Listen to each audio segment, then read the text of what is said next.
I want to ask you, like after switching to Tren and adding in the halotestin and going to Winstrol and increasing the Anavar, how did you feel? So when I was training, it was a very weird time for me because I would like lock in from like you take the Halo, you take the Tren, basically pre-workout. So like the training would be like insane. And then I'd get home and I'd like crash, like almost feel like I couldn't move because I was so done. I'm not somebody that gets bitchy because I'm just tend to be very nice. So I wouldn't snap at my wife or anything like that. I was more of just, she'd be like, Eric, are you fucking with me right now? Like, Yeah, you're quiet and distant. yeah, like distant or just not registering. I also forget what day of the week it was for like all the time. I'd be like, okay, so you're going to the Cairo today. And she's like, what day do you think it is? I'm like, Thursday. She's like, it's fucking Monday.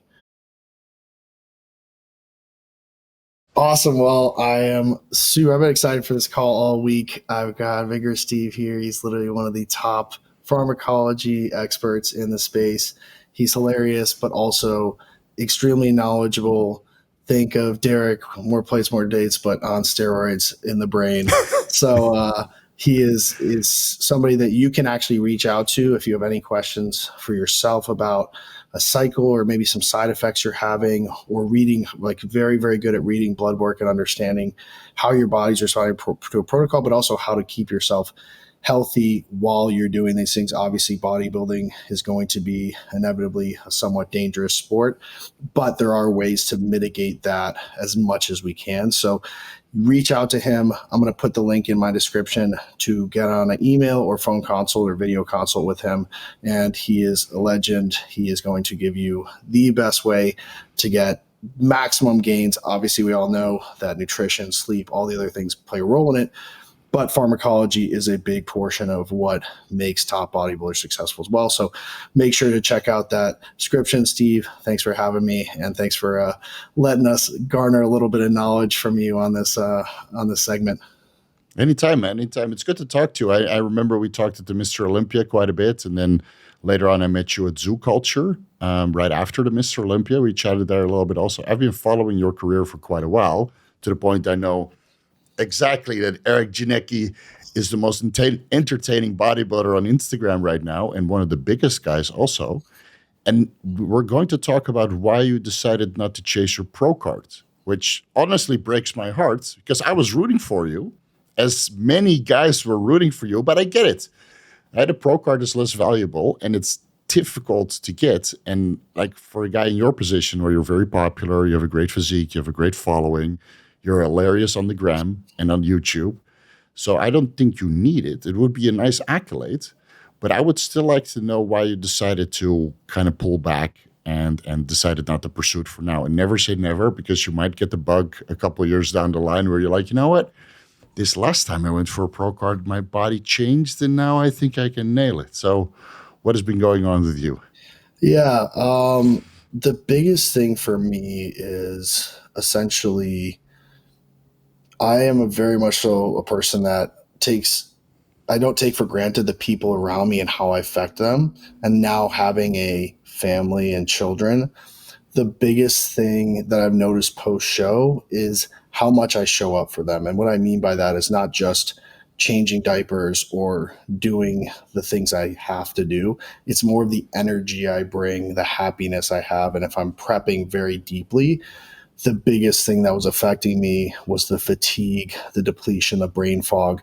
And so if it's just on me, let's say I'm 25 and I live by myself and I'm literally just feeling like garbage, I don't care because I'm not affecting anybody else. Like even if it's like, not to say that, but like at the time, if I was private training and I was just like getting through the sessions, I was still getting people results, but I wasn't like, well, okay, we're going to do like this many sets of barbell. I was like, no, like, I mean, that's fine. Like my clients would understand. But in the situation where I have to now show up for my family and be a great father outside of just doing the bare minimum, like that's what was affecting me the most, and seeing that kind of trickle down effect. And then also just health markers, right? Like as bodybuilders, we're like in my off season, my dosing is so mild compared to what people think it is. And my health markers are so good in the off season. Like I went and did my, echocardiogram, calcium score, EKG, which for you guys who don't know, it's all these heart tests you can do, scans. And I didn't tell the cardiologist before I went what the reason was, and he came in. He's like, "Dude, why are you here?" Because I'm like, I'm Well, that's what you want. 31. I'm like, yeah, dude, are you like? He's like, are you a professional athlete or something? He's like, you got a heart of a professional athlete. I was like, oh, that's good to know. And then I did calcium score was like 0. So generally speaking, my health is in a good spot, but I've noticed that competing, you're taking more orals, more compounds that are going to be harsher on your liver and kidney, on your heart. So, something you're trying to use to burn body fat, clenbuterol, things like that are obviously going to, affect your C-reactive protein. It's going to affect inflammatory markers. It's just going to make your heart work harder, especially when you have 270 plus pounds of like mostly lean tissue. Like now you're really like, you got a car that has a big old Hemi in it. And now you're like, let's put the NOS in it and let's crank it up and, go 0 to 60 in 2 seconds. Sure, you can do it. And the car will probably not explode the first time, but you do it for 10 years. After consecutive times, it adds up. That car, they put the NO in there and it's so. You put a lot of pressure on it. So I think it's doable if you do maybe a prep once every year. I think that's you limit your drugs. Sure. Yeah, I think that's more methodical, and you really pick the shows that are close together. So if you're aiming for a pro card, you just get a couple shows, maybe spaced 2 weeks apart, so you have enough time to re-peak for every contest. But yeah, the last thing you want to do is do 3 shows per year with full contest preps. It's certainly going to take a toll. And then every time you do, I don't know how some of these guys do it, like a Roman Fritz or some of these guys. They don't have kids. Like there's some of the guys that'll do like 6, 7, 8 shows, and you're like, dude, I can barely survive 2. How are these guys mentally and emotionally and physically getting through like 8 different peaks, depletion,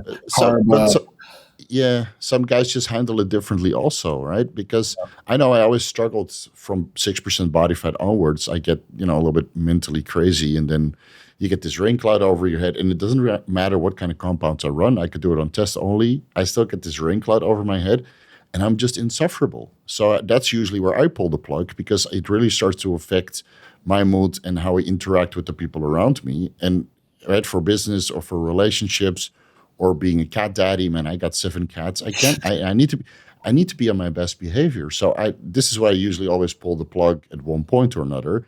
And I totally get it for you. Like if you have a wife, you have a kid, you have a dog, right? And your friends, and you have, of course, Instagram and YouTube obligations that you need to fulfill for sponsors, and you also need to be in your best behavior. If you feel that you can't be your best version due to contest prep, then why are you doing it?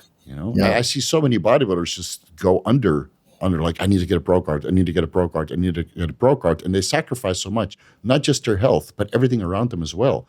And then they get their pro card, they look around them, and there's nobody to cheer them on because they're ruined all their private relationships. Nothing's changed for them. It's not like you're going to get like instant sponsorships, and it's not how it works. It's more about what kind of content are you creating? How much engagement are you getting? A lot of times that we talked about before we started recording, the people in the industry that are actually the highest performing are actually not competing at all. And sometimes when they do compete, it actually hurts their brand. And that would be me. That would be me. I mean, I got a decent physique. I'm 40 years old. I got a decent physique. But if I step on stage and I'm 1% off, you get crucified, right away. And your business partner would have a field day with me.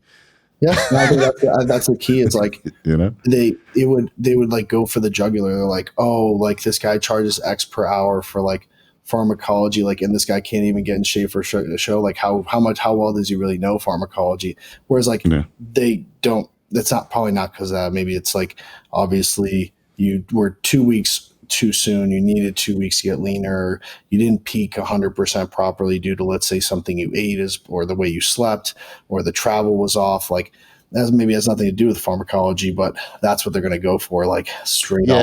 That. It's like I already am getting comments of on my Instagram post when I'll post like a training reel, and the people will be like, oh yeah, like train like this if you want to get 5th place at your next show. Like people are already like, yeah, like I mean, I truly do like God, all of that's that. fucking horrible. It's crazy, but like people will take a bodybuilding placing and literally conflate that to how you're training, how you're living. Like, cause like, it's like, I've had people retroactively go back and comment on like my full day of eating posts. It's like, cause I eat like, I do get creative with my macros. So I'm not like fucking miserable. And so people are like, oh, like, see, you should have been eating more like traditional bodybuilder foods and you would have placed higher. It's just like, people just want to like bring you down, and they will never understand how much either timing, genetics, all of these different things play a role in how you perform on stage. Plus, subjective, like most judges, it's like, it's preferential. Like some guys like people like super dry, crispy. Some people like guys maybe a little bit more aesthetic, but maybe not so like nasty, grainy, or vascular. So you really can't always. It's up to competing is basically the flavor of the day and how you compare to other guys. Because the first show that you did in this season, you were second, right? And then you were fifth. Yeah. Was there a different look? I liked between Vancouver. two shows? Looked way better. I was leaner in USA's, but in USA's was a more competitive show in all fairness. But like I was definitely fuller, maybe not quite as like harder or like conditioned from the rear, especially as I was in the USA's, but like that fullness was like, the pop was crazy, especially in like the chest, arms, back, shoulders. I mean, I sent you some photos of it, and it was actually my preferred look. And then I sucked down for another 2 weeks. It was like worst 2 weeks of my life. I mean, obviously it was only like a week and a half, because then you start to peak. So it was like basically the Sunday after the show to the Tuesday, so the Wednesday before USA. So about a week and a half was just like 2,000, 2,100 calories, like, an hour of cardio plus training. Like for a guy my size, it made me feel like I was literally like dying. Cause I know that some people like 2,100 calories, like that's still a good amount, but like, you don't know what that feels like for somebody my size with like 50 grams of carbs and mostly protein. You're just like, you're dead. You just feel like, you feel like a zombie. You feel like a zombie. And there's ways around that if you really focus on mitochondrial function. And this is something we discussed on the Anabolic Roundtable. You might have seen that with Kurt Havens and Dr. Tien St. Mart. We're trying to kind of reinvent how contest prep is being performed. So dosage-wise, it would be still the same. But if you focus on mitochondrial health, you kind of forego the brain fog and you forgo this period where you feel like absolute death. Because you have energy, your mitochondria are happy, you don't have so much oxidative stress, you don't feel like a zombie. And then Dr. Dean, he competed now 3 times in a row, basically. And he's fresh as a daisy, and we are having 2 hours deep dive conversations into pharmacology and everything else that's interesting for our field. And he's super sharp. We had one podcast where he was like 3 days out. So he's doing quite well. And this is like all these new age stuff that we're now bringing to the forefront, regarding methylene blue or SLU-PP332, MOTC, right? Probably all compounds that nobody has ever heard about, but these are new up-and-coming things that have to do with I haven't heard about them, so I wish I had known about them. So maybe watch some of those podcasts and watch some of the deep dives that I have on my YouTube channel. And then if you ever get the bug again, I do incorporate some of these, and then you'll notice that instead of feeling like absolute dog shit at the end, you're like, you know what? I'm pretty good. I get the nootropic benefit. I get mood enhancement. I don't feel so oxidized from all the training and the drugs.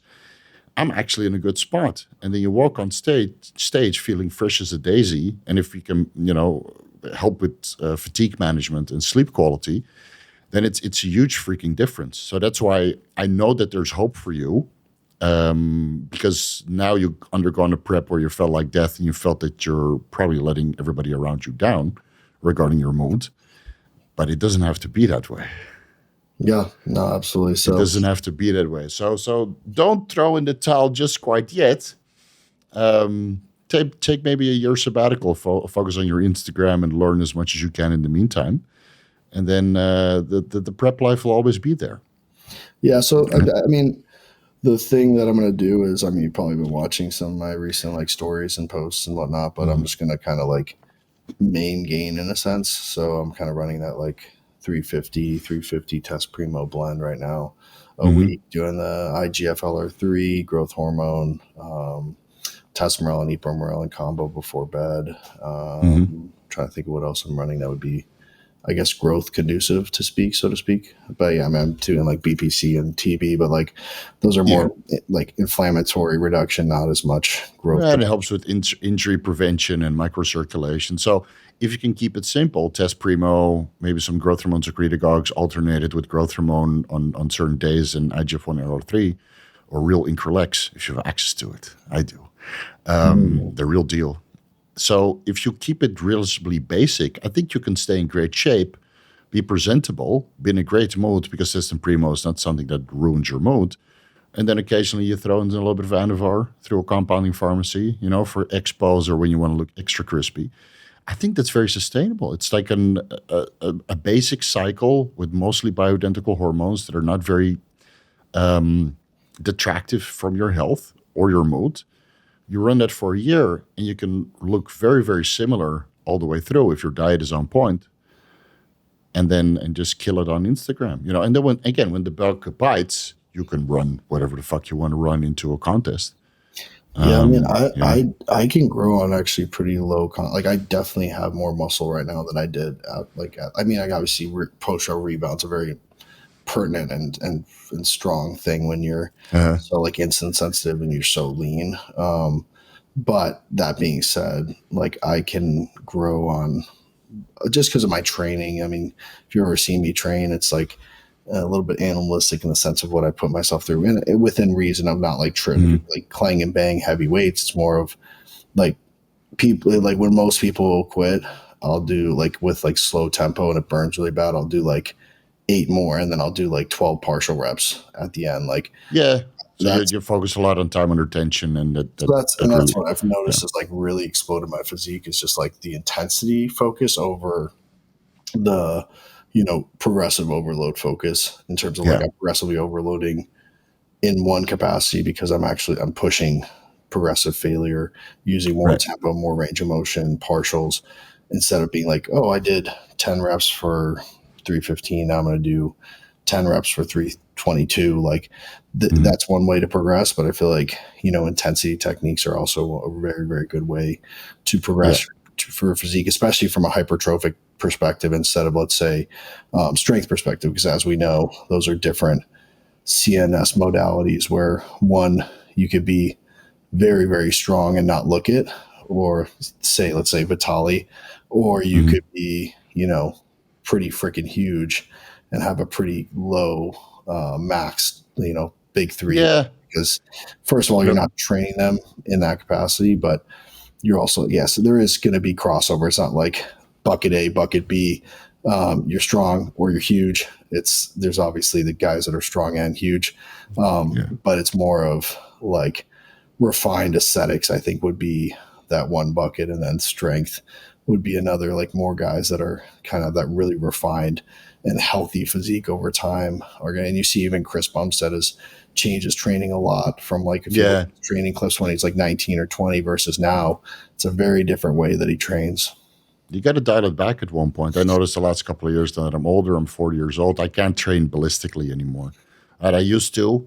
You run pretty hefty cycles, good amount of tests, some Trenbolone, and all the good stuff that just makes you want to train and train and train and train. But you start accumulating micro injuries. Oh, you tear something properly, and then you get a setback. So what I noticed the last couple of years is, as long as I slow the tempo down, pause in the hole, right? Do 1 or 2 second positive, 4 second negatives, and you really focus on sets that last maybe 45 seconds to a minute, maybe even longer. You get tremendous stimulation, but your joints, tendons, ligaments, there's no micro injuries. It's all perfectly fine. And there's no real fatigue or brain fog the next day because you all kept it on the target muscle instead of recruiting your glutes and your biceps, and leg press, for example, and all this extra stuff. So I think this just comes with time and maturity. So you really focus on the muscles that you want to train instead of making every exercise a whole body workout. Yeah, the funniest Um, thing I get is like when I'll post something where I do like the crazy range of motion, like especially like leg stuff, and people will be like "R.I.P. knees" or like, you know, especially the knee comments or like "R.I.P. lower back." I'm like, my body has felt like better than it ever has training in extreme ranges of motion because yeah, first of all, like you're now strengthening your muscles and tendons and also stretching in that lengthened position.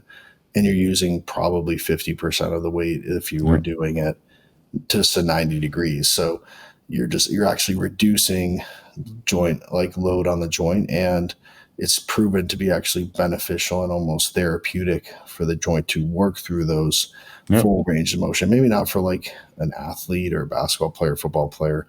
There's a lot of like, performance, thoughts process on that. I personally think if I could get my hands on like a football player and train them in full ROM, I think it would be only beneficial for them, in Yeah. terms of, how their body performs. If you're training those muscle in that shortened position, those sarcomeres are also going to shorten in response to that shortened training. It's just like, so your muscle is going to be almost formed like that.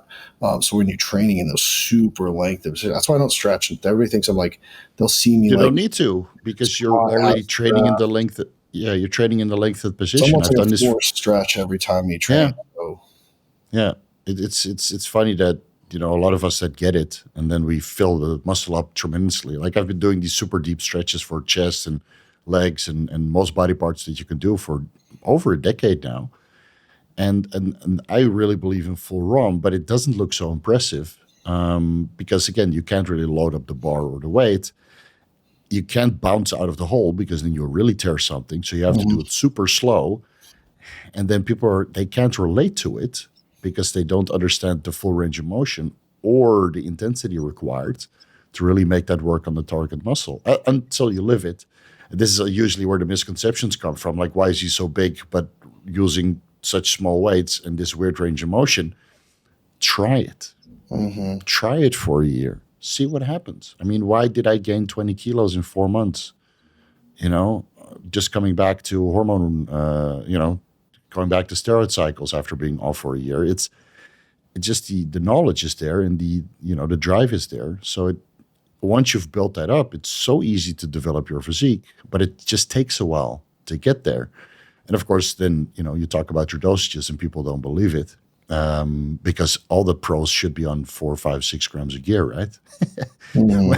In reality, it's not true. It could be 1,500, it could be 3,000. Yeah, I mean, I think Everybody's different. that's the biggest thing is I think a lot of people just attribute any type of progress to gear. Where it's like I always tell people, like steroids is an accelerant, not a replacement. Like Yeah, if you are doing everything else wrong, you're not sleeping, you're not eating enough. Like steroids aren't going to like replace that. no, It's going to just make you probably look worse, give you side effects, make you look bloated. And it's I mean the amount of people that are on steroids and look like garbage just because they do that. They'll be like, okay, well I'm on this now, so I don't really have to like train as hard or focus on my sleep because I'm yeah. on all this shit. And it's really the opposite. So how do you manage living like a full-time bodybuilder when you have a wife, a kids, obviously a successful business, multiple revenue streams, you're working on your own app, I saw. But Mhm. how do you maintain all of that? Because it's not easy. I know I'm a businessman. I have, obligations and stuff, but I still get all my meals in. I still go to the gym 5 times a week. I don't miss workouts. I don't miss injections. I don't miss supplements. I don't miss anything because it's my life. But I would like more people to incorporate this lifestyle and then get away with a lot less regarding pharmacology. Because you're not a high dose guy. I know.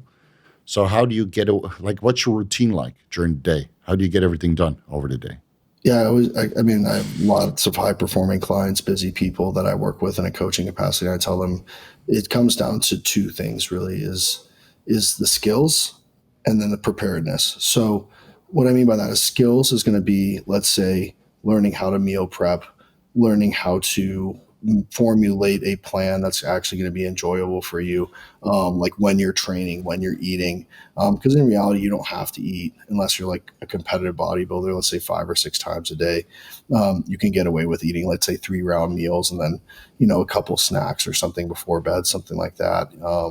So the biggest thing is the skills. Number one is accumulating what works for you, and everybody's going to be different, right? Like for Yeah, me, that is I can get my 5 usually around meals in because I'm so skilled at it now and I can do it very methodically.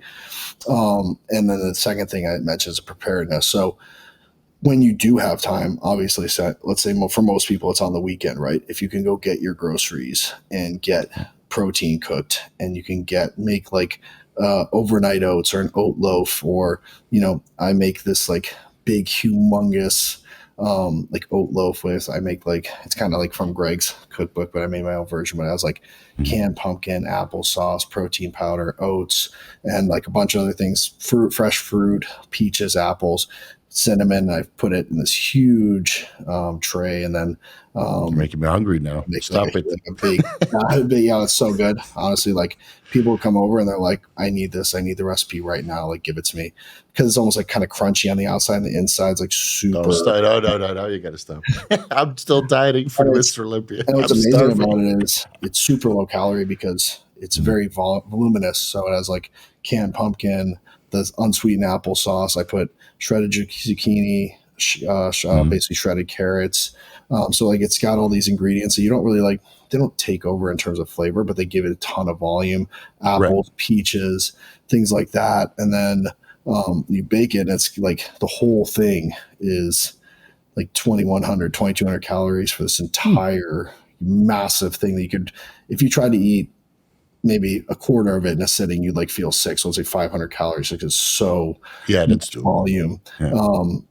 And so I'll make that, twice a week. So that's like breakfast, super easy. I put Greek yogurt on the side of it. It's like takes me 3 minutes to eat. Delicious. Toss in the microwave for a minute and it comes out like perfect.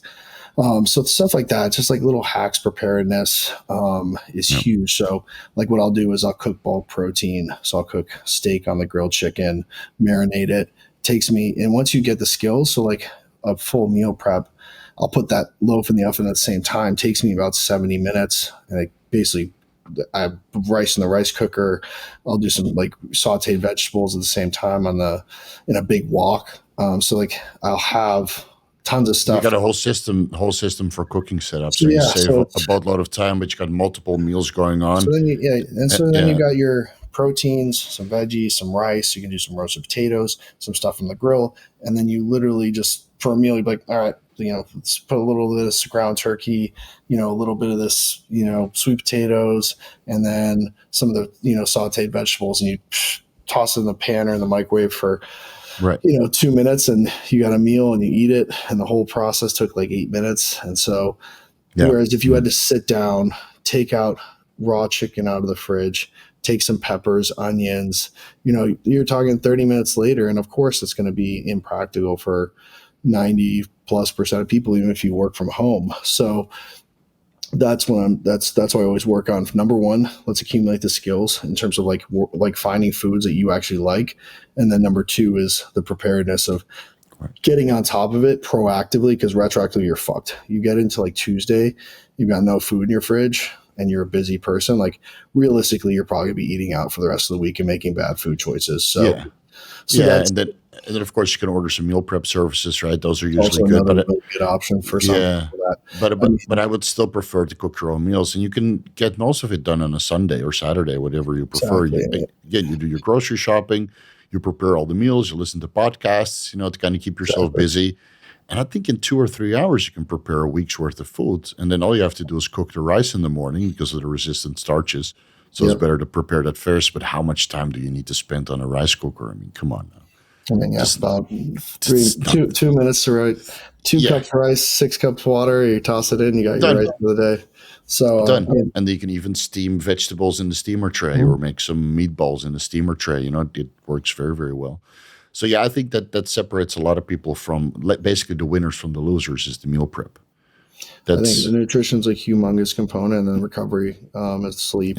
So undervalued with people that are trying to get in shape, especially for fat loss. It's you lose it's a metabolically speaking, how optimized you are is largely due to how you sleep, growth hormone production, thyroid optimization, insulin sensitivity. A lot of these things are highly affected from lack of recovery or just like prolonged heightened cortisol, because a lot of people don't really understand the difference between acute cortisol, like when you're training or running Right. or doing something, a sport, versus prolonged cortisol, which is due to life stress and not getting Yeah, enough lack of sleep. sleep. Yeah, Exactly. lack of So, sleep.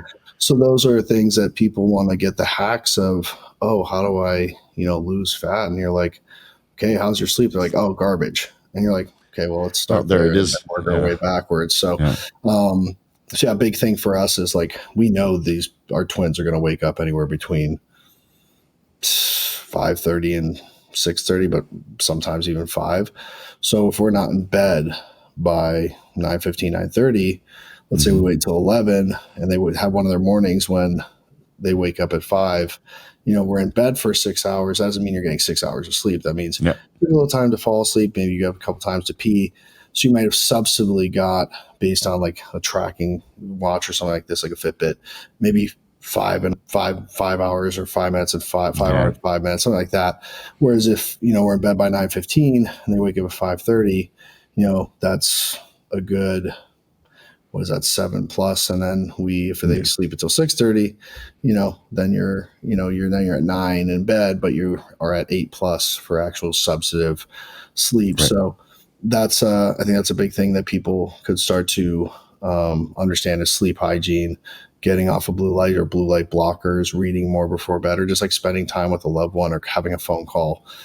Is usually just a much better way to than just like death scrolling Instagram or TikTok right before you fall Hey, asleep. you're losing followers now. Don't do that. I know. It should be. It should be scrolling. Yeah. Otherwise, Stay otherwise up at night and just rewatch my reels. yeah. And just keep commenting and sharing them with your friends, and then that'll help No, you exactly. get, No, but I get in agree. the I best shape agree. of your life. Yeah, but I agree. It's like getting quality sleep in, and then trying to optimize your sleep with, I don't know, climate control or a climate mattress, right? That One. can cool you down or increase the heat depending on your climate. Having a little bit of a You fan. know your audience. You're talking to a bunch of bodybuilders who are probably sweating through their sheets every night. Oh, we're all sweating profusely at night. You are, I am, and then most of the guys who we just sweat a lot. It's because we're big guys and our metabolic rate is so high. So if you have climate control, whether that's on the mattress or an air conditioning or just a 0 decibel fan at the foot end of your bed, just blowing some air over you, it makes such a difference. And then you have a CPAP or an APAP machine, taking a little bit of growth hormone and melatonin before bed, right? Of course, and it doesn't have to be much. Doesn't have to be 10 IUs. It can be 2, can be 3. Could It's be already 10. a game changer. Yeah, that's what I'm doing. I'm doing 10. Uh, so I sleep like 8 hours straight, like a brick. And honestly, not everybody can afford that. But if you want to live the bodybuilding lifestyle, I'm not against it. Especially if you go to bed eating protein and vegetables and you don't have any negative feedback on your glucose levels, then a bolus dose of growth hormone before bed or a growth hormone secretagogue, whatever you prefer, can really improve sleep quality. Now, that's the last step, right? First is the blinding curtains and the climate control and the CPAP and tracking your sleep quality with an Apple Watch or a Fitbit or an Oura Ring or whatever. And then if you really want to put the cherry on top, that's where the peptides come in, right? You have DSIP, delta sleep-inducing peptide, a couple other compounds. So, of course, those are not going to mitigate the bad or poor sleep hygiene. But if you have good sleep hygiene, then this can really enhance that to the next level. And then you wake up feeling super refreshed. Something that I prefer to use once every couple of months is Cerebrolysin. It increases neurogenesis overnight to make you a little bit sleepy, but that makes you wake up, man, like you're on holiday every day. Oh, it's I amazing. gotta learn all that stuff from you. These are compounds I'm hearing about for the first time, so it's very Yeah. interesting. So cerebrolysin is brain-derived neurotropic factor. So it basically resets and your brain and causes neurogenesis. And if you just come off a contest prep with Trenbolone, Trenbolone is not so good for your brain health, obviously. You have a little bit of, in animal models, it shows that it builds up amyloid plaque, which you can mitigate with melatonin supplements or just going to bed normally. But I feel that something like cerebrolysin can kind of undo some of the harm that some of these steroids can cause on your brain. And then a course of 5 milliliters, 2 milliliters intramuscularly before bed for a month or two can be a game changer for a lot of people. Like I'm running a low dose of Tren right now, and it doesn't affect me at all. And I think that's the key. The key word you said, low dose, right? I think anything Yeah, in moderation, it's going to be, you're going to have just probably less side effects than if you were to, like, if you have half a glass of red wine a night, it's going to be much different than if you have 8 glasses of red wine a night. Like, True. and these are the difference in dosing that we're talking about when it comes to trends. So like you're on, I think I saw you post 100 milligrams a week or 150, 25 per week. 25 per week. So like we're talking like, so now it's not even worth the syringe. Most bodybuilders would say it's not worth the syringe, but exactly. I did a deep dive on Trenbolone. I reviewed all 680 studies on Tren. None of them are performed on humans, by the way. It's all on animals. There's not a single study of Trenbolone performed on humans that's available. So I calculated based on the animal models, doing some conversion, that at 25 milligrams for a 225, 100 kilo bodybuilder, that you get the maximum glucocorticoid receptor inhibition, so anti-catabolic effects, and the maximum amount of anabolic to androgenic dissociation. So that means a lot of anabolism, but no androgenic effects on the prostate. 25 milligrams per day. In my deep dive, I kind of go through the dosage ranges based on body weight. And honestly, it's the best thing I ever did because I get all of the benefits and 0 side effects. So, okay, so that's what I was saying. So 25 a day, so that would equal. No, a week. Oh, so still a week. Yeah. Oh, so you're doing 4 a day then? Is that right? Or 4, 3.5, 4 a day? Yeah, 4 milligrams per day sub-Q. So you take that, I'm guessing, with an insulin needle, right? Yeah, so I mix an entire week's worth of steroids in a sterile vial. So I get my test, my Mastro, my Primo, my Tren, and the Winstrol I inject separately. My stack is extensive, but it's a low dose of multitude of different compounds. And then I just shake that up. I inject all the oil-based stuff subcutaneously for the most stable serum levels. And that way I don't create any scar tissue. Because the problem with bodybuilding is you have to inject steroids over years, decades. And then every time you go intramuscularly, you create scar tissue. And then you lose definition in your shoulders, in your glutes, your quads, you maybe poor range of motion. And you and me, we both like full range of motion. So if my glutes are tight from a 1 milliliter or 3 milliliter shot, how am I going to go ass to grass? So I stopped doing intramuscular shots a long time ago, besides the Cerebrolysin. Yeah, besides the Cerebrolysin, because it's a 5 milliliter injection, but that's water-based. It goes in like butter. But the oil, it just sits there, right? It sits there for maybe 2 weeks. So I inject it subcutaneously, and it's very easy for TRT guys to do. And you can do 1 gram cycles per week, bodybuilder cycles, I think sub-Q as well. But if you go to 2 grams, 3 grams, obviously for some contests, it's going to be difficult. So if you do everything sub-Q, you don't build up any scar tissue, and you don't affect your range of motion. So this is the best thing I've ever done in my life. My knees feel perfectly healthy. I don't have any pain doing glute bridge. You know, my upper glutes where normally you would inject. I don't feel weird bubbles in my quads doing super deep leg presses. So that was a huge game changer for me the last couple of years. The weird thing is that now you have like a little bit of a fat patch on my upper glutes where I inject subcutaneously. But that's okay. Only the wife sees that. You know, and she doesn't mind. It's just more meat to hold on to. Yeah, so she can't complain. So that's one of those bigger changes that I made the last couple of years. Hey, if we're talking about cycles, we should discuss your contest prep cycle. Yeah, so let's run through it. I'd be interested to see like what you thought about, like, you know, I sent you some photos like as I progressed through prep. So maybe just taking a look at those, and if you agree with me, maybe the Vancouver look was my best look, not my best look. Obviously, the lighting's going to be different, but there were some photos like kind of leading up to the show as well. Which pictures do you want to start with? I have 1 week out. Well, whatever you want to, however you want to run it. You did USA. Let's do 3 weeks out first. I think this must have been 3 weeks out. Vancouver, I believe.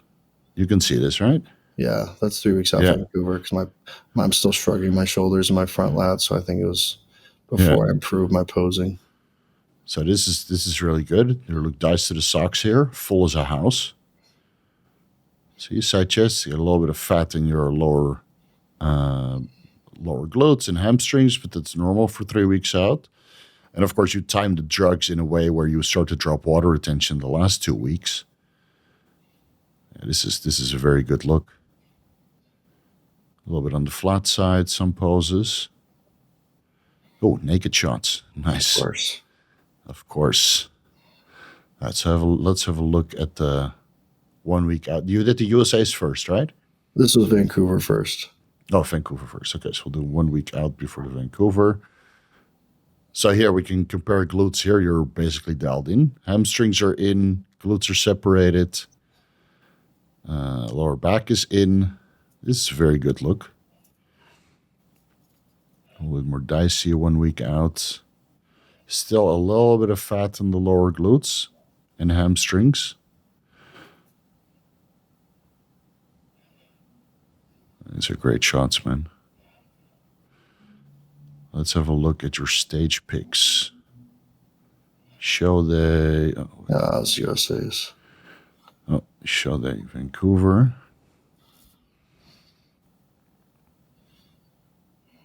Yeah, it looks like a good peak. I think with 2 more weeks of dieting at Vancouver, you would have been leaner, obviously, with more separation in your glutes, even though it was already there. Right? Could have been a little bit drier, but So that's a guy. That's the guy on the left. The red. That's the one that won. yeah. So he's a little bit more crispy. I mean, I think he had a deserved victory, but even in that shot, so if you go back to the back shot, I just think there's just so much more. Like if you zoom in on just the two of us, the only thing I would say is like there was just so much more pop and bubbliness, and like look at the rear delts, arms, lats. Yeah, you have a lot of mass. You're clearly 1 or 2 height or weight classes above him. It's just sometimes they want to go with conditioning, like what they always say, conditioning wins shows, and it's really the flavor of the day. What they're going for. Yeah, you could have been a little bit more tanned, but then again, your proportions are absolutely amazing. It's so hard to see sometimes from these pictures who was really the clear winner. Let's see, you have some great shots though on stage. Absolutely diced. This one is great, man. This picture. So when we go compare to the show day of the USA's, here you look a lot drier, more conditioned, but also a little bit tired and not as full. Definitely not as full. Yeah. You see, I lost a decent amount of pop in my legs. Yeah. And do you think that's because you just did a little bit of a crash diet towards the end to get more diced? Yeah, I think it's. I think a lot of my physique comes from the pop, from the glycogen, and just like if I get so flat that. But I mean, if you zoom in on the glutes in this one, you can see how much more they were in here. Yeah, they were in a lot more. And then, yeah, you'll see. I think I have maybe some more. Yeah, you can see this one if you zoom in on my chest. Yeah, a lot more detail. But I think like with 2 more days of loading, man, you would have looked crazy, And it's so hard to really peak every show perfectly, because your body changes so much. And if you've done some hardcore dieting, obviously maybe 2 or 3 days of carb loading isn't enough anymore. And it's not easy, man. People think that every prep is perfect, but that's far from the truth. Oh, absolutely. So this is like right before I hopped on stage, I think, right there. Yeah. I think I also sent you some actual stage photos. I don't know if those are there. I think that was right before. I think those are all show day comparisons. Here, yeah. Yeah, here you're clearly more conditioned than the Vancouver. But you lost a little bit of pop. Was it a tough alignment? This is some bigger guys at Vancouver, right? So the guy in the middle one, the guy in the black. Mm-hmm. Do you think you got compared to yourself from 2 weeks before at the USA's? Or is it the same judging panel? There was a couple of the same judges, and so I don't know. I didn't ask for feedback, so I was like, why? For what purpose would I get more feedback? I mean, but even like a shot like this, just looking at the back, I get he's more crispy, but then I think also like I lost a little bit of the crazy, like my adductors weren't as close together. I didn't have as crazy sweep from the rear because I think my legs just got pretty flattened out just from that like crash towards that last 2 weeks. So like you were saying, one argument can be made that, okay, that I needed 2 weeks from. I mean, even this back lax spread, like I just feel like I have like the shape is just so much. Like how much wider I am than him, the guy that beat me.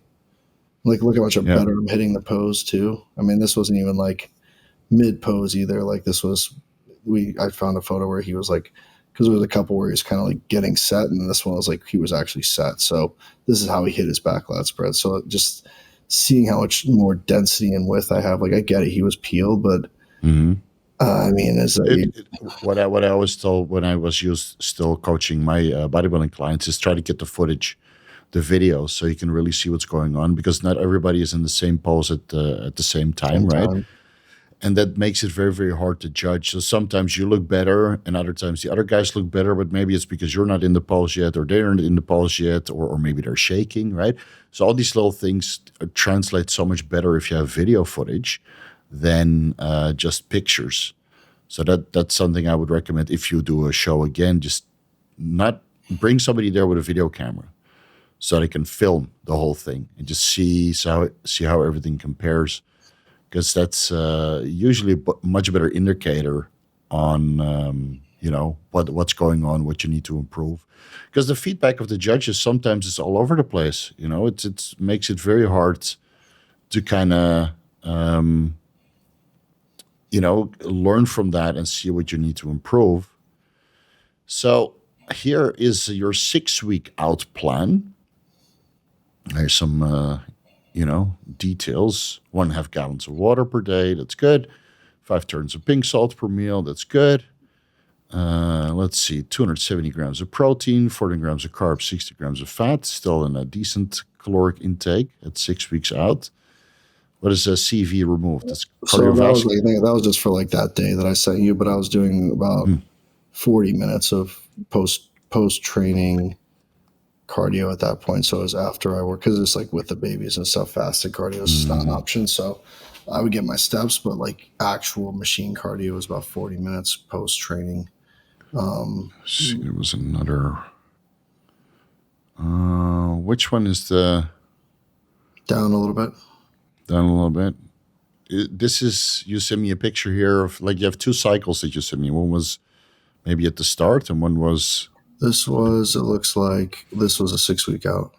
This was 6 weeks out. Okay, so let's go over this. PD, it's all information below is hypothetical only. So this was what you were doing hypothetically. Hypothetically, correct. Hypothetically. Okay, so hypothetically you were on 500 milligrams testosterone cypionate, 750 milligrams methylone inositide, primobolan, and 500 milligrams mastestrone per week. 1,500 milligrams in total of the injectables. Now, how many people are going to believe that based on how you just looked? I mean, not many. Not many. I mean, I guess, I believe it because I've been coaching bodybuilders for a long time. But most guys that would look at your physique at 6 weeks out, the pictures that we just saw, and they're like, I sent at least 2 grams of test and at least 1 gram of primo and Tren, obviously. Yeah. Yeah. But yeah, this is something you can't change. I mean, based on your skin texture, your fullness, and your look, I would say that's exactly what you're running. And, you're not on just 1,500 milligrams a week because you're also doing Proviron and Anavar, right? And that adds up to the total. So if you're adding 75 milligrams of steroids per day from the orals, that's 2,000 total. Yeah, so that's 2,000 total. Now, that comes a little bit closer than what people expect. Still pretty mild, man, for what you're doing, for how you look. Right? It's a testosterone base with 4 DHTs. No Tren, no Mint, no Superdrol. Right? Yep.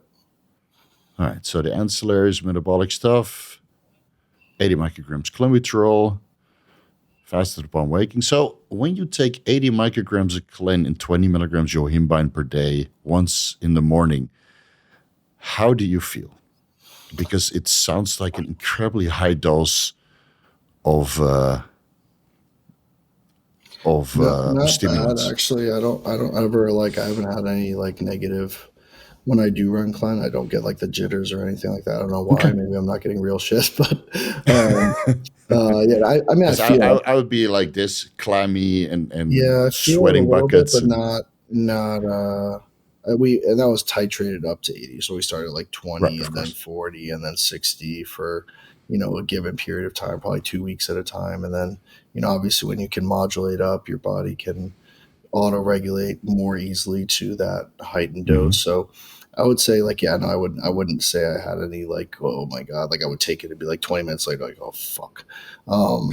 It was more of like, yeah, like there was a certain point where I just like didn't even feel it at all. So maybe it Okay. wasn't really having the effect that it could So or so should have. yeah, what happens with clenbuterol is that you build up a little bit of a tolerance. The beta two adrenergic receptors, they kind of downregulate, and then the fat burning still occurs because it spills over to the beta three adrenergic receptors. So Dr. Dean St. Martin, one of my subscribers, Hath, I think, we discovered a compound called mirabegron. It's a compound for incontinence and nighttime peeing. So it purely works on the beta 3 receptors. The side effect is fat loss. Obviously, it works to the same extent that clenbuterol does, but it doesn't work on the beta 2. It only works on the beta 3. So this is now slowly becoming a more popular alternative to clenbuterol, where you just dose it throughout the day, even before bed, because it doesn't stimulate your heart rate. It just works on the Oh, beta shit. 3 receptors of the adipose tissue, and then you get slow and steady fat loss. Now, the Yohimbine 20 milligrams, personally, I would never be able to tolerate that. But if it works for you, then obviously it's something. Did you cut that out at 2 weeks I before the personally, contest? I honestly like never bought it. I forgot about it, and I just realized I was just like skimming over it in my product. I Oh, never, really? So you never ran it? I never ran it. Yeah, I just at the time that was it. Yeah, maybe that's a good thing because I don't know. So many milligrams, I would not be able to get that done. All right, let's continue. So the Yohimbine was not taken. 300 milligrams injectable L-carnitine. All good with that. 25 micrograms T3 and 100 micrograms T4. That's pretty good for sustaining your metabolism. And 4 IUs growth hormone per day, 2 IUs upon waking, 2 IUs before bed. That is pretty low for your size. Yeah, and That is I pretty don't low. run like a tremendous amount of growth. Right now, I'm actually going closer to 6, so I'm actually a Mm-hmm. little higher right now. But yeah, I've never in my bodybuilding career life run anything even close to like 10 or up, like you were talking about. Like Yeah. probably the highest I ever got was like, yeah, like 6 or 7. But yeah, and I'll hear guys on 20 to 30 now. It's insane. But Yeah. who knows? Well, that means you have a lot of leeway to grow into. Because if you already look this good and this full and this round on 4 to 6 IUs, imagine what 8 to 10 would do to you. I know, don't tempt me. Don't don't tell me. Shuttle some of those affiliate sales to a more growth hormone. Yeah, exactly right. That's what I did. So you were running 120 milligrams Raloxifene per day. Did you notice any gyno or Yeah, like that's what it was. Gyno Okay. mitigating. Yeah. I actually got it more towards the end of the off season, surprisingly, even though I was not running very much at all. Maybe it was from I don't know if I've heard things about like if you push your growth a little bit, can accelerate it if it's already kind of there. Mm-hmm. Yeah, I have no maybe I like accidentally pushed my test up a little too high in the primo, but I did get decent, not decent, but like enough that it was prominent in recent previous preps, especially once dosing had gone up, it would definitely be more prominent. And that's why we use a lot of Yeah. the compounds that don't obviously produce that side effect. Right. So that's why you were mostly DHTs and none of the anadrol or nandrolone or anything that could potentially exacerbate gyno that was there. Did your gyno shrink by half, 25%, go away completely on It was 120 probably about milligrams? 50 to 75%. Yeah. Okay, that's mitigated. good. Yeah, that's good. Yeah, raloxifene can be a game changer for a lot of guys. Obviously, you can't really get rid of the gyno completely. You would need to do surgery for that. But if you're in the middle of contest prep and your date is set, then this is basically the best alternative you have. Because if you do gyno surgery during a contest prep, all the inflammation will still be there by the time you step on stage. Yeah, there's no point. You might as well cancel the show at that point. Yeah. Did they mention or did they mark you down because of gyno? Because I didn't see it No, really in your stage you picks. can't see it. It's Yeah. very, very minimal. Yeah. So a combination of 750 primo, 500 mastrone, and 100 per week, that is, and 120 milligrams raloxifene per day, in your case, seemed to remove the gyno completely. So that's good to see. That's good to see. Yeah, it does work. It does work.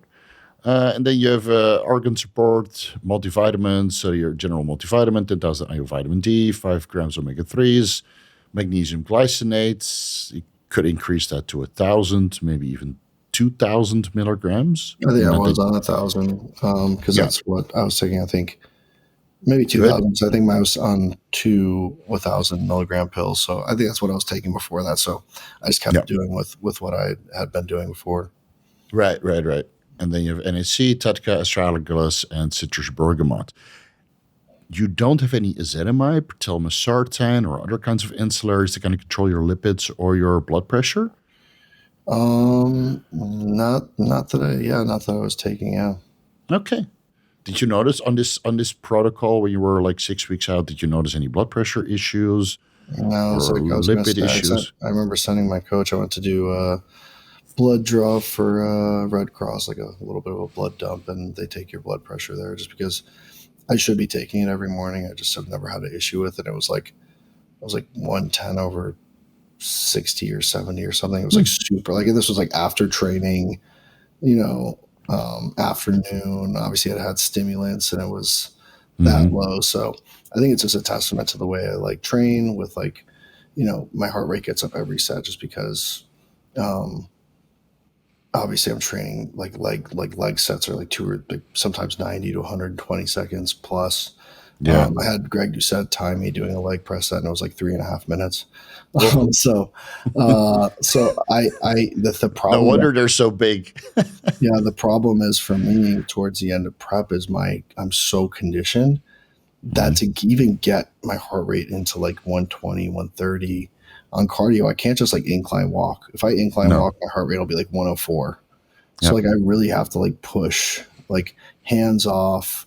I have to do stair climber a lot of times because like even at like level 10 stair climber, my heart rate would be like, 126 or something. So like I'm just so hyper conditioned even with all the tissue I have.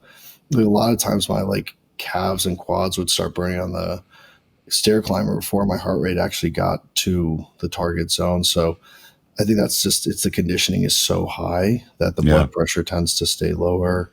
And it kind of sucks because, of course, you need to bring your heart rate up a little bit to initiate fat loss. But if you need so much intensity to do that, then you're also burning tissue. Yeah, burning tissue make you extra flat. So maybe the next prep, like not that your legs looked super flat for the Vancouver show. The USA show was afterwards, right? So in the USA show where you dieted extra hard, okay, they're flattened out a little bit, but that's an issue of 2 weeks and super low calories. I think if you ever do a show again, maybe instead of doing like strenuous fasted cardio, maybe just get your steps up. 10, 15,000 steps. That's what we're doing it wasn't in there because I was 6 weeks out, but towards the end, my steps were like 15 to 18K. And that's like what I love. I love steps over machine cardios because like, obviously they're very easy for me having twins running around, like just walks with them and, go to the grocery store, whatever, like take them and do an activity. And I'll just like inevitably get my steps, takes my dogs for a couple of walks, but like just seeing my legs now, I would say they're probably around, if I were to tape them, I would say probably 2 to 2.5 inches around bigger than they were at USA's. So that's like this picture, right? Now. So yeah, that's like, that was recent on the right, like as a comparison versus, let's say USA's, like some of those photos that you were looking at, like morning of the show, like you can see how much more pop they have, and like even up through the hip, like how it sweeps out so much more. Yeah, it's coming off the bone. It's very impressive. Yeah. So that's why I think that, for me, it's just that balance of like not losing that fullness and that pop when I get to that super low body fat percentage. And for some reason, I can almost like feel when I'm starting to go catabolic, meaning I'm no longer losing a majority fat. I can almost feel it. Like you feel like going. You feel yourself getting smaller. It's I've gone through that period also a couple of times where you feel like everything's just falling apart. And that's not a position you want to be in. So I think like if you do a show again from your Vancouver conditioning, you would continue the exact same way, but maybe add in 2 or 4 more weeks with the exact same protocol. Just give yourself more time More on the time. diet, and then you would have been full and extra crispy, you know? Yep. No, absolutely. So this looks like we're skipping up to the pre-contest. You see the Yeah. injectables have been pulled for the most part. This is when the trend went in for the last 3 weeks, and then, which obviously nobody else is going to believe either. No, but this is the new way, man. Like 700 Tren per week. It's not many guys do that anymore. We've learned a lot over the last couple of years, and we've kind of come full circle where, people were doing 150 milligrams of Tren, like 2 ampules of parabolan, right, per week, maybe 3, 225 milligrams at the maximum highest levels. And, then we had a period with GH15 and more Tren is better and more growth hormone and blah, blah, blah, blah. And now we're a little bit smarter again. We run the DHTs a little bit higher and then instead focus on low dose Tren just to get the benefits, but none of the side effects. So if you can get away with 30 milligrams Tren per day, 210 milligrams weekly for only 3 weeks, and you prevent catabolism and actually grow a little bit into the show, then yes, why not, man? Why not? If that's all you need, then that's all you need. Did you, like I see here, so 210 Tren per week and Masteron per week, but was there any Primo and testosterone in this picture? So Or did you pull it? This is where we pulled, yeah. So we pulled testosterone, Primo, and we just kept in the mast and Okay. Tren at this point. So this was looks like, I know, well, the test stayed in until about 10 days out, and the Primo was like my last Primo injection was like 7 days out. So test wasn't out for 3 weeks. It was out for, Okay. and we were doing test E. So, I mean, it probably was in my system at least to a certain capacity until like, let's say 2 to 3 days out, like at a decent, saturation. Right. So you don't use any aromatase inhibitors, right? Any aromasin, Arimidex? Just the Raloxifene. Raloxifene. Okay, so that blocks the estrogen, but it doesn't lower it in serum. Primo, Masteron do that to That's a certain why extent. I think the Primo and Masteron do enough to mitigate any further. Right. Like, for example, like I really don't take much of an aromatase inhibitor off season almost ever when it comes to, because I usually will just do tests and Primo 1-to-1, or even as if, like, let's say I go to higher off season doses. I think my highest off season dose last year was like 450 tests and like 550 or 600 Primo, so right around a gram with no orals. But that was enough that I didn't get any Gyno. So like I said, to the last like 4 weeks of my off season, I was getting like the sensitivity, like my baby would like put their hand on my chest to like when I was like wrestling with them or something. I was like, oh, that hurts like a fucking bitch. Or when you do like a chest supported T-bar row, like plate loader row, and I like get those are the worst. Like, oh, fuck, man.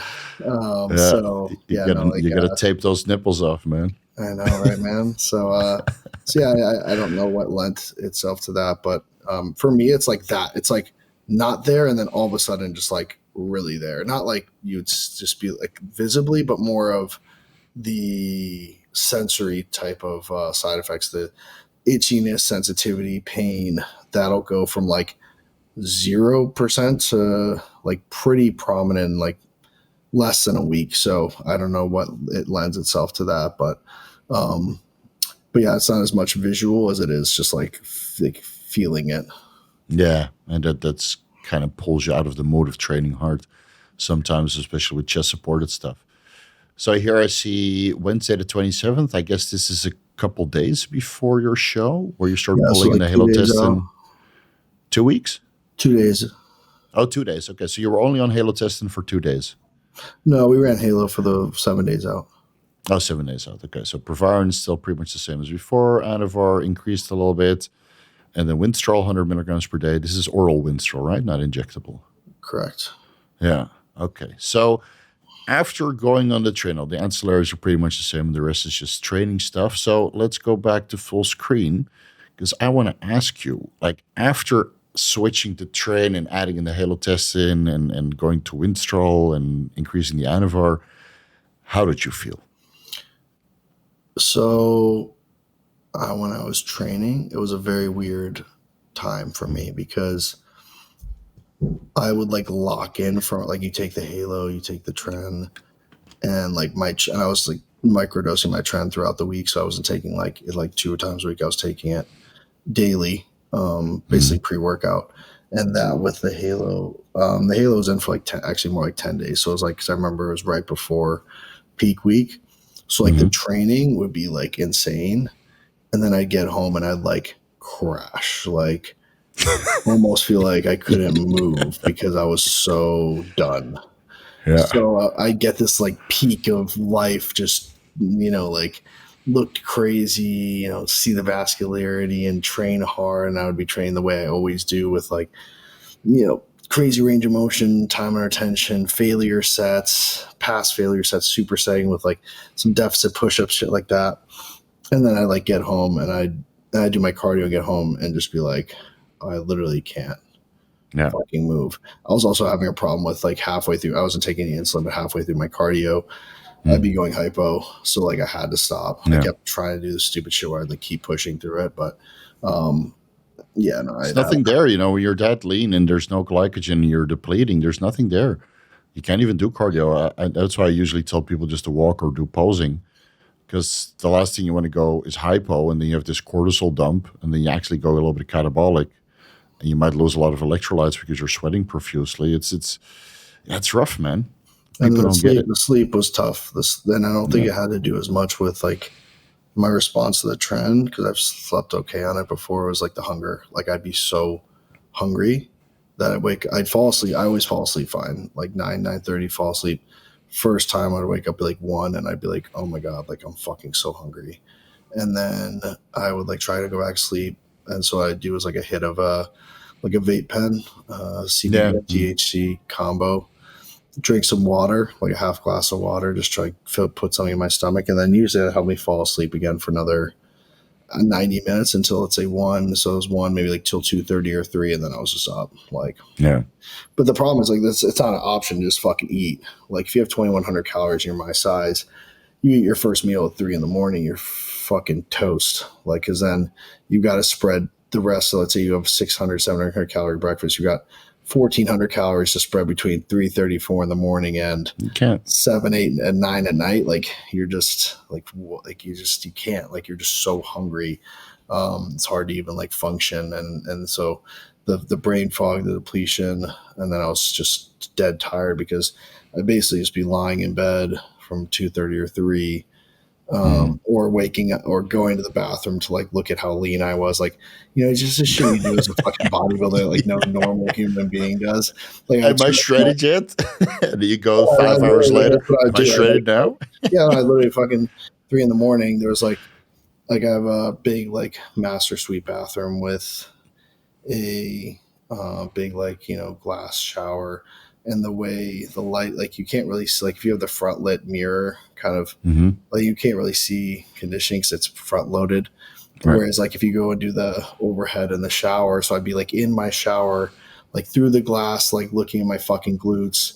It's just like it's like stuff like nobody, like it's not like I do this too, man. It's a curse. it's those like things on YouTube or Instagram, like captions like nobody, and then it's like bodybuilders, and then it's Yeah. like fucking in the middle of the night at 3 in the morning, like checking their glute conditioning. So it's but yeah, no, it's a tough. I think that was the biggest thing was hard for me. Is like first of all, I couldn't sleep because I was so hungry, and second of all, it was just the obviously the fatigue and just not being able to show up.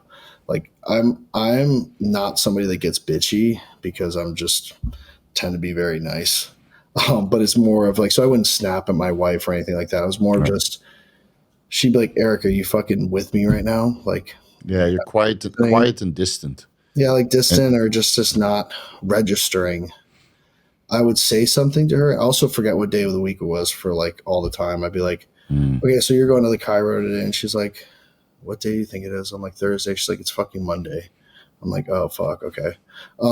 So like things like that. So it wasn't as much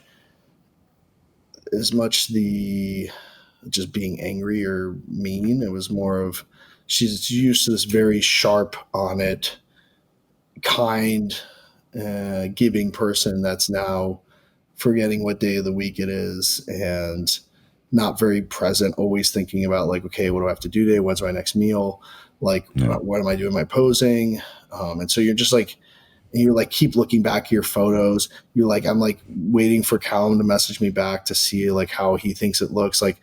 It's just that's where your mind is. You're just, it's ever Yeah. consuming, because if you're Yeah. really focused on achieving a goal, like a lot of these micro changes and game, like, day by day changes are going to be what's important to achieving that result, like pushing or pulling, pushing more cardio, pulling back, a little more food for a couple days, a little less food. So like, it's just all consuming.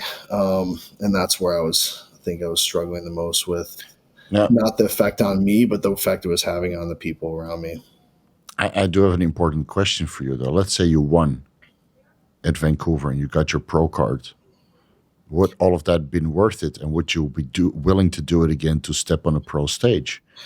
I think it would have Because been, and I say this honestly, I know that most people are going to like call me on bullshit, but I think it was like, this happening was probably the best thing that could have happened to me, because if that other guy hadn't shown up in Vancouver, I would have wiped everybody else. You see, like everybody else, I'm like, oh, it's just game over. So now let's say I'm a pro. I'm a competitor. So the first thing I'm going to think in my head is, okay, well, peak off season weight was 296 at around 12% body fat. I need to be 330 to be a pro. And I would basically start formulating my plan to yeah, get to 330 pounds. And that's where bodybuilding gets very dangerous. yeah, For I anybody agree. that doesn't know much about bodybuilding, the drugs are one thing. It's the really heavy body weight set points, and not just like that 330 is worse than, like, let's say 240. It's based on your body. If you're 5'6", you being 240 is essentially like me being 310. Right. Because if I'm 6'1", you have to understand it's a different ball game. Like, you might be holding almost as much muscle as me in terms of poundage at 250 as I'm at 310, but you just have a shorter frame. You've got less bone, you got less, things outside of muscle just are taking up less weight in your Right. body. Right. So And your organs have to process all of that, not just your right, heart pumping all the blood around, but your intestinal tract has to process all the food. digestion, inflammation, all these things are, because for me to Hmm. get 330, like, first of all, drugs are going up. Second of Yeah. all, digestive inflammation is going up. So I'm now eating 7, 8, 9,000. I don't care how clean your food is. Like, that's food your body has to process on a daily basis, and Yeah. it's extremely taxing. So inflammatory response is going to go up, digestive stress, all of these things are going to be highly prevalent. And so that was the alternative, because my wife basically told me, like, yes, if you go pro, like, let's run it out. You can do this until, let's say, you're 36, is what she told me. And so Hmm. now I'm like, all right, fucking game time. And now now I'm on an accelerated schedule, because I've promised Yeah. her at 32, I'm done at 36. Now I'm like, in my head, I'm like, all right, I have like essentially 3.5 years. Yeah. So now I have to drive harder and Yeah. faster to achieve a result in a shorter time. So now 330, maybe a fucking methodical Eric who's actually thinking would say, okay, I've got 2 years. Maybe I'll do like a longer off season, or maybe, chip away at half of that, do a show next year, realistically, maybe not be quite big enough, obviously reset insulin sensitivity, reset, body fat percentage, and then get that rebound effect again next year. Then that's when I can get, but then in my head now, I'm like, all right, I've got just a few years. I need to get to 330 this off season. So I'm fucking eating nonstop, more drugs, more whatever it takes. And then for Yeah. what? Less You need a less low carb, family time, more family pressure time, in your health. less Yeah. less marketability. Essentially, like, True. you're not, like, when Yeah. you're a True. fucking big old meatball, like, even if the body fat percentage is not high, if you're eating that much food, your gut's distended, you look watery, because you're not going to have much detail. Your face is going to be all blown out of proportion. So yeah, like, even if you test and your body fat's 10%, like, you're not going to look 10%, just because, like, you're just full as a house all the time of food, glycogen, water. You're just going to look fucking puffy. So that's the key, is it probably would have been the antithesis of conducive business wise or like wise. You see your body weight go up, and then your Instagram and YouTube metrics Yeah, go down. exactly. You're like, So what the hell's going on? I got my pro card. I'm going to 300 pounds. People that's should the be thing is, like, worshiping me, but it I doesn't literally work that way. like can see my views in like peak off season like dip super hard if I'm doing like training reels or whatever, just because people can't really see how big I am through the camera. So like people don't know that yes, they know I'm 6'1", but like I could be 5'6", and if I look kind of soft and not as like, proportioned and detailed, like people want to see shredded, detailed, vascular, because we took a picture at the Mr. Olympia, right, when I was like off cycle. I'll post that one now. I'll find it somewhere in my archives. Like I was like 92 kilos and it's like 200 pounds, reasonably lean. And you look gigantic next to me. I think you were peak off season. I was like peak almost natural, right, on HCG monotherapy, trying to get my wife pregnant. So that's a huge contrast. This year will be different though. But just as a reference for what somebody that's around 200 pounds look like next to you who's 280 pounds at peak off season, it's a huge fucking difference, man. It's and again, I get this comment all the time, Steve, you're so much bigger in real life. Because YouTube and Instagram, it just doesn't translate well to how big we really are, unless you really get into the goon light and you do the beautiful poses and that kind of stuff. But even then, it doesn't really register in people's memory until they see you. That's why it's good to go to the expos and just show people like, hey, I'm pretty jacked. Yeah, no, I think it's fun to meet the fans and everything, and just like kind of interact with people, just because I think a lot of people put people like us on a pedestal in terms of, how they think we're going to interact with them. We're just humans, and we ask them about them. Where are you from? Like, what do you train for? Are you a competitor? And they're like, oh, wow, they're just having a normal conversation. We're all the same. Yeah. What separates the fans from the guys, it's just a subscriber count. That's it. Because we've been on social media longer than other people, or somehow we got more popular. Doesn't mean that we're different. We're just the same old dudes. That's why I love meeting people at the Mr. Olympia and the expos and just shooting the shit, because they're my kinds of people, right? We're all there for the same reason. We want to lift weights, eat healthy food, maybe take some steroids to enhance our physique, and look fucking awesome. We all have the same goals. So that's why it's so much fun, So much fun. Are you coming this year to the Mr. Olympia? I will be there. Yeah, I'll be there. We got our own booth, by the way. Me and Chase, we got our own booth. Fun. Yeah, 201. Just come visit. It's right at the entrance. I'll come, so if you want a place to sit down and you're tired, just come sit next to us. We'll do interviews, and all the big dudes are invited. Hell yeah. Well, I do have to pop on some other calls, but for all of you guys on my channel watching this video, reach out to Steve. He's so knowledgeable when it comes to like reading blood work. And just kind of going through. I think we have to do a second video going through the blood work for me and a few other topics. So you'll probably be catching that as well. So yeah, thanks again, man. This was a fucking blast. For sure. And thanks for sharing your protocol and then why you decided to kind of take a step back, because I think it's very important for people to hear that, even for a guy like you that seems to have everything going for them, right? At one point, you have to decide and kind of man up and take the hard decisions. Like, I'm almost there, but maybe for the bigger goals, it's better to take a step back. And again, never say never. I do think you have one more round in you with some adjustments, and whatever that is. But 300 pounds, maybe it's better to stay like a sexy 280. Yeah, that's where I'm at. I'm about 278 right now, and I fucking feel crazy. I'll send you a photo. I got somebody took me the other. For sure, man. I'll send it to you. I'll send it to you right now so we can get a live reaction from you. Let me see. All right, send it to me on Instagram or on WhatsApp. Got it.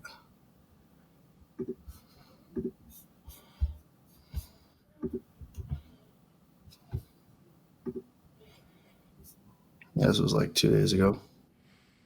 Yeah, that's. This is what makes the views fly. This kind of stuff. This is great, man. If I wake up like this tomorrow, I can die happily at the end of the day. Well, you gotta come out to LA and train with me, and we'll do some some training stuff together too. Yeah, we'll do that'll be a blast. We'll do a full range and everything. This is the way. This is the way. Yeah. Hey, this was great, man. Great talking to you. We'll catch up soon. Yeah, dude. Appreciate you. Take it easy. Ciao.